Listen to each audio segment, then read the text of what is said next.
Hey everyone, Jason and Derek here. For the next 3 episodes of Last Days, we'll be exploring the most iconic deaths of Saturday Night Live stars in the show's nearly 50-year history. Today's episode, Chris Farley. Brian, from what I've heard, you're using your paper not for writing, but for rolling doobies. You're gonna be doing a lot of doobie rolling when you're living in a van down by the river. On October 27, 1997, Chris Farley returned to host SNL for the first time since he was let go from the show more than 2 years before.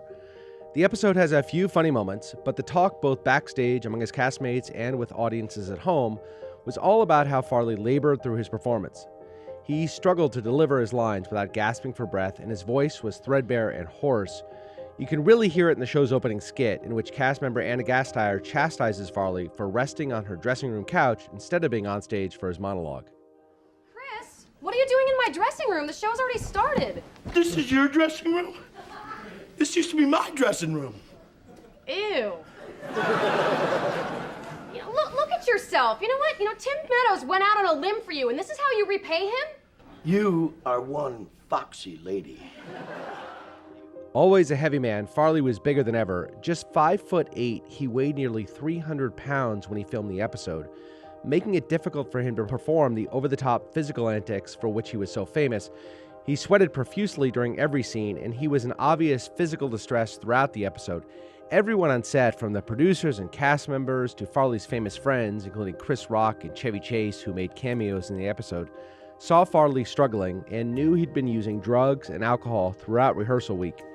And those closest to him recognized just how deep Farley's problems were, that he was spending thousands of dollars a night on crack cocaine, heroin, ecstasy, alcohol, and often cavorting with prostitutes, as much for the companionship as for the sex. And so, when Farley walked away from SNL that night, many feared what ultimately came to be, that he would never again appear on stage, and all they were left to do was mourn one of the funniest and kindest men they'd ever known. I'm Jason Becerkman. I'm Derek Kaufman. And this is Last Days, Chris Farley.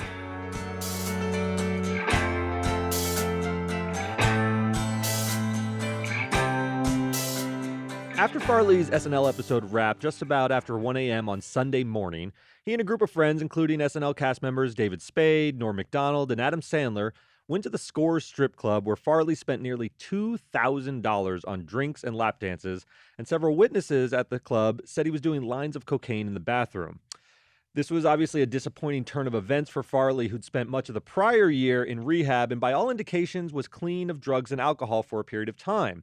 He'd worked a lot during this period as well. First, he was a presenter at the Oscars. He traveled back and forth to Los Angeles to record lines for a new lead role in an animated movie called Shrek. And he was also in talks with famed director David Mamet. He was going to take on the lead role for a biopic about silent film era star and pratfall master Fatty Arbuckle.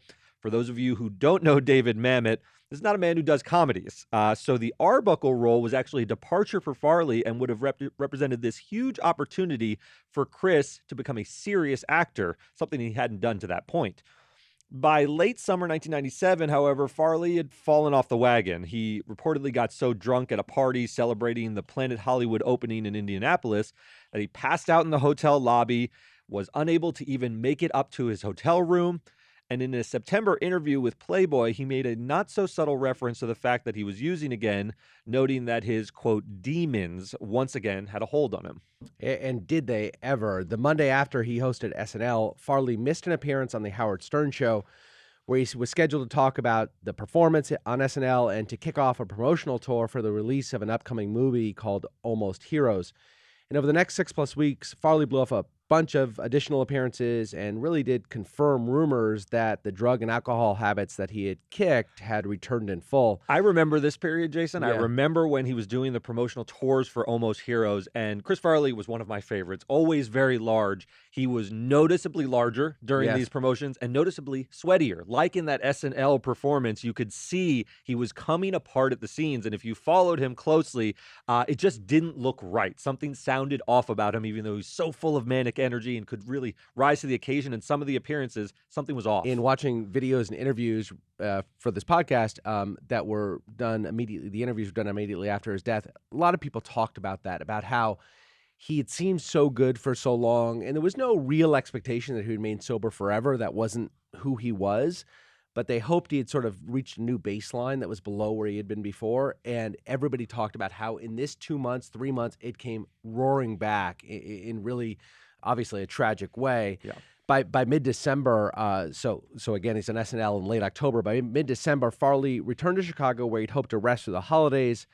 Instead, he went on a 4-day bender that is almost impossible to imagine. On Sunday, December 14th, Farley, who through it all remained a completely devout Catholic, attended church and then met up with a group of friends at a local bar. He drank heavily, talked with fans, bought rounds of drinks for the bar. He left relatively early, claiming he had to rest for a call-in appearance with Howard Stern to make up for the appearance that he'd missed in October. Instead, he met his drug dealer and then went home with a woman by the name of Heidi Hauser. We'll hear about her in a minute. She was a prostitute with whom Farley had grown close. And Chris snorted cocaine and heroin, drank heavily, and predictably missed his call with Stern the next morning. When his management team couldn't get a hold of him, they called police, who went to his apartment to do a welfare check. They found Farley lying on the floor and unconscious. He was rushed to the hospitals. He was able to be revived by doctors. He was treated for an overdose of cocaine and heroin, and he was released into the custody of a family member the very next day, December 16th. Yeah, you would imagine this scare would scare At him least straight. give him a brief pause in the abuse, but Yeah, he was apparently, though, undeterred by this episode. He goes out that night to a Chicago restaurant with friends. So you can imagine he's found, he's resuscitated, he's unconscious. Rather than looking in the mirror and taking stock of his life, saying maybe this is rock bottom. or just stay in and watch a movie for a night. It didn't happen. Yeah. He goes out, he goes to the Chicago restaurant with friends. He's reportedly in good spirits. He's joking and laughing, a big jovial spirit, of course, drinking before returning to his place, where he then does all manner of drugs. We've talked about the cocaine and heroin. Those were sort of the two of choice most of the time. The next morning, December 17th, Chris Farley goes to a party at a friend's house in the Lincoln Park neighborhood of Chicago and then back to his place with a group of people. He called Hauser, that was his friend, Heidi Hauser, who he had struck up this friendship with. She really was more than a prostitute in his life. She was a companion of sorts, someone who maybe was paid money for sexual activities, but also became close to him in some respects. Well, we know that sometimes he didn't have sex, and he would still pay her. So he, which is all good. Sure. No judgment made that he needed a companion, and she was there for him. He paid the price and money for it, but nevertheless, she was his companion. Absolutely. So Heidi Hauser later told police that when she arrived that day, Farley was snorting cocaine already, and he told her that he hadn't slept for 3 days and wanted to keep it going. So he's in the middle of what is an epic bender. During the next few hours, he does more cocaine, goes to McDonald's for Big Macs, fries, and Cokes. This was a man of enormous appetites, and buys 3 bottles of vodka. So he is in the midst of an all-out 4-day sort of drug-fueled affair. That afternoon, 2 of them went to Heidi's house, and at 8:45 p.m., Farley calls his drug dealer and has him deliver $1,000 worth of heroin and crack cocaine. At 10:05 p.m., Farley and Hauser went to Farley's apartment where, according to Hauser, Farley starts mixing the cocaine and heroin together to form what's commonly known as a speedball. This is not the last time you'll hear about a speedball and an SNL figure. Yep. Before snorting the mixture. Hauser commented to investigators that Farley would often pound on his chest between hits, a sure sign that the cocaine was causing the arteries around his heart to spasm, which is a common precursor to a heart attack. Again, as Jason mentioned, at this point in his life, he's 5'8" and he's over 300 pounds. So this is a man not in good physical health, and the cocaine is obviously starting to take effect. Hauser claims that she'd never seen Farley do so many drugs in such a short period of time, and that by 3:00 a.m., she'd simply had enough. But that Farley wanted to keep partying at that point. So Hauser told investigators she wanted to leave and asked to be paid for her time. Farley did not take that well. He broke down, begged Hauser to stay, saying he didn't want to be alone. The two had an argument, and according to Hauser, Farley tried to do a comedy pratfall on his living room floor. It's something you've seen him do on stage a million times. This is what he was known for. He would bash through coffee tables and so forth. He was doing it now in an effort to show how despondent he was that she was leaving. I suspect there was a little comedy bit involved. It was a pratfall, she said, but also he desperately wanted her to stay. She said that as soon as he hit the floor, he appeared to fall asleep, which she apparently found hilarious. So Heidi pulled out a camera and took 2 photographs of the fallen Farley she thought would be funny to show him the next day. She said she bent down to kiss him goodbye, noticed he was still breathing, and left. Around 2 o'clock that afternoon, remember this is at 3 a.m., 2 o'clock that afternoon on December 18th, Chris's younger brother John went to Chris's apartment and used his key to enter. He found Chris, just as Hauser had left him, lying on his living room floor in nothing but pajama bottoms with drugs strewn about. Paramedics pronounced Chris Farley dead 30 minutes later. He was 33 years old. Not surprisingly, the Cook County medical examiner later determined the cause of death to be an accidental overdose of cocaine and heroin, compounded by a 90% narrowing of the arteries supplying the heart muscle. Chris Farley was a ticking time bomb, and the speedball just lit the fuse. Now, it should be noted that Heidi Hauser is a somewhat controversial figure, and it's because of these last moments with Chris Farley. So she took these photographs, which she admits to taking before leaving that night, and you can find these online. They are a word of warning about them. They're horrific to look at. Yeah, they really are. They're very, very upsetting photos. You can find them. We're not going to put them up on our episode, but they are out there if you're curious and want to see them. And they are they're haunting, for lack of a better word. The way she describes leaving Chris Farley, giving him a kiss on the cheek, and taking a few photos that she thought would be good for a laugh, don't really line up with the reality of what these photographs look like.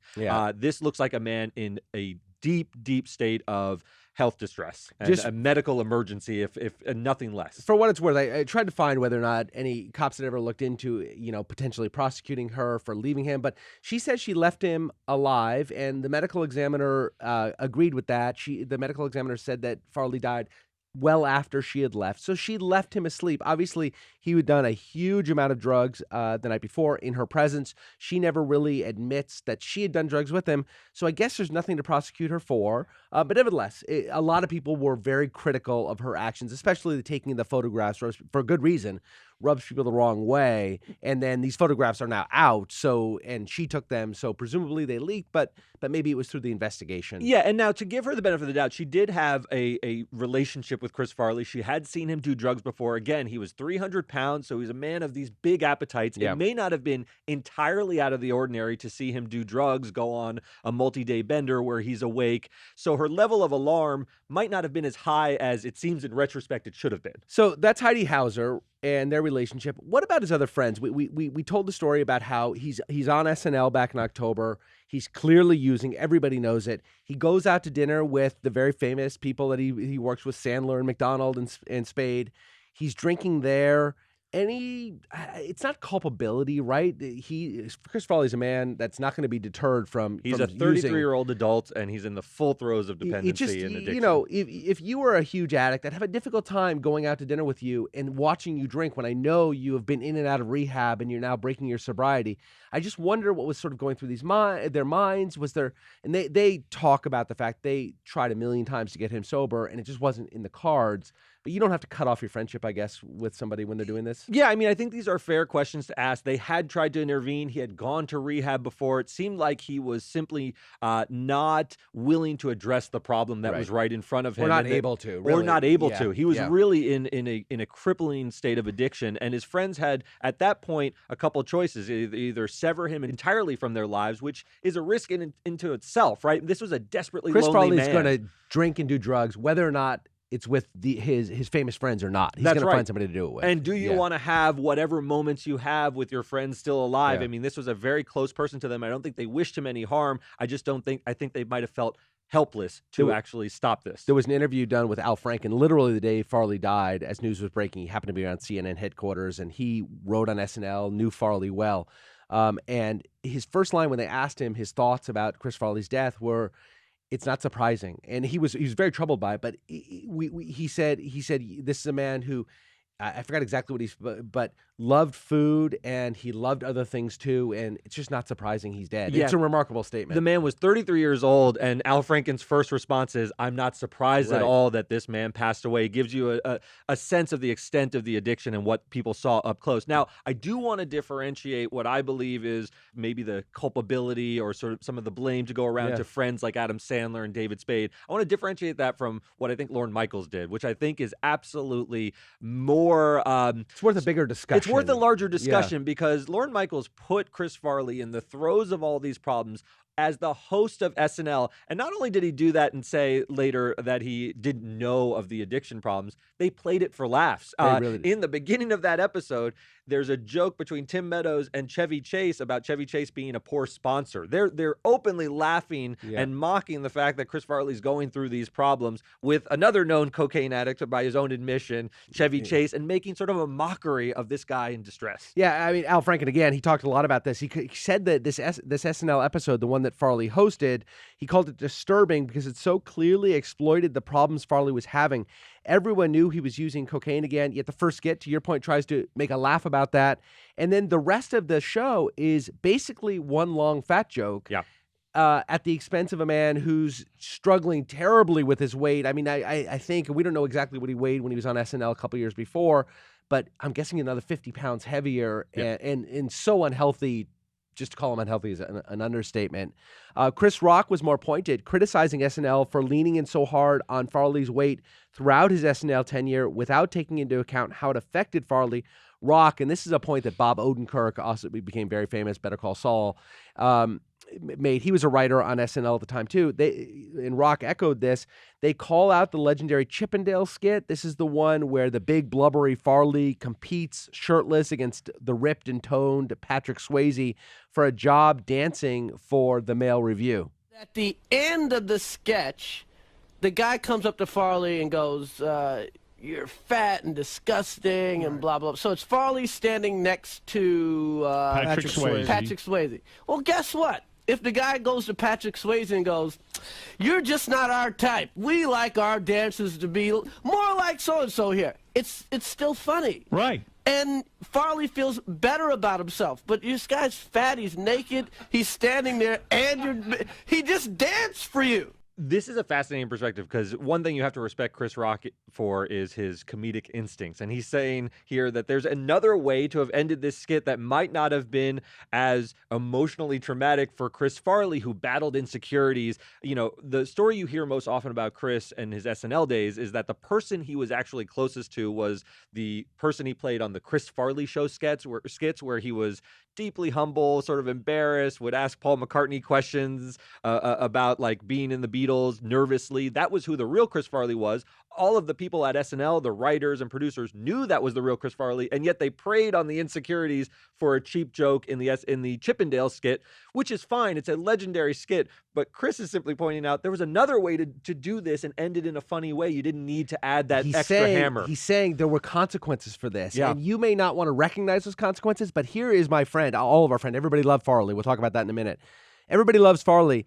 And you are playing this for a gag when it is hurting this guy. And you didn't. And look, Farley is signed up for this, right? He is signed up as the fat guy, and he participates. He's in on the joke. He's in on the joke. But it doesn't mean it doesn't hurt. And you could have been equally funny, but you took the lower hanging fruit here just to make fun of the funny guy and end with the, like, you funny guy, you fat guy, you can't even get the gig. And it didn't have to be that way. Absolutely. Part of the humor at the end of that skit is you see that Chris Farley's wounded by the words of this guy saying, "You're fat and disgusting." And that's part of the humor. And now it's hard for me even to sort of watch the skit in the same way. So Rock, as you said, is hitting on something really important here that his closest friends talked about after he died, which is that Farley had these profound insecurities about his weight. And as much as that's the central tenet of his comedic persona, it also made him a target for criticism and body shaming.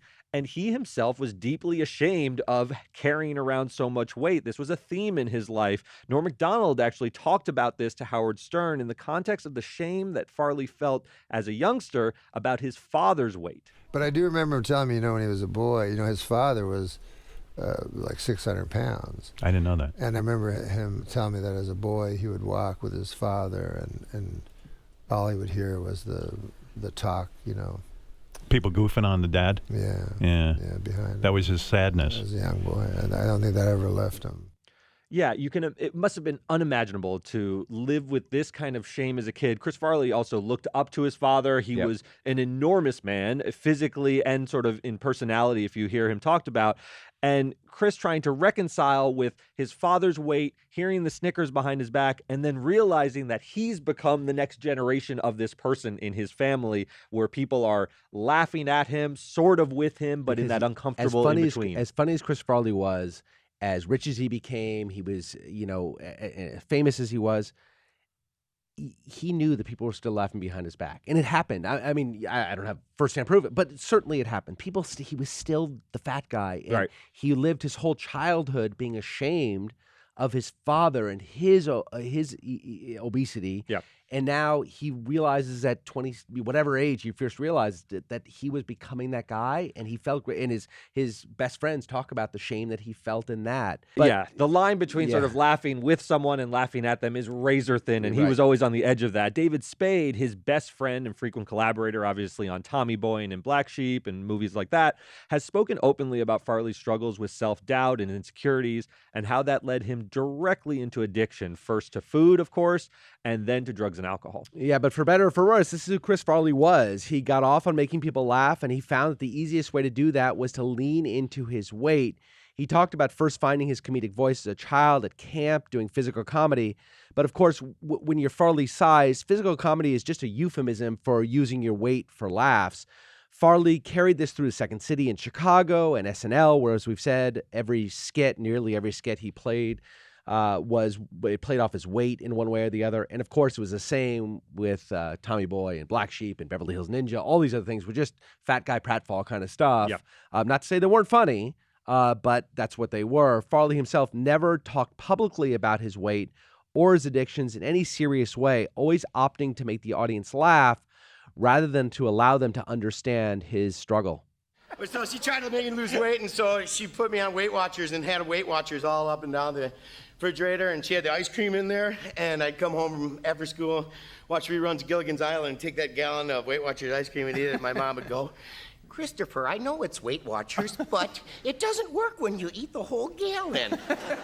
Yeah, I watched some of those late night clips, and he would always play it as a family anecdote for laughs. He was constantly in performance mode. You never really saw a heart-to-heart with Chris Farley, a sort of serious examination of his feelings. I mean, for better or worse, that was just the persona he put on throughout life. So what's the counterfactual here? Chris Farley doesn't die this day.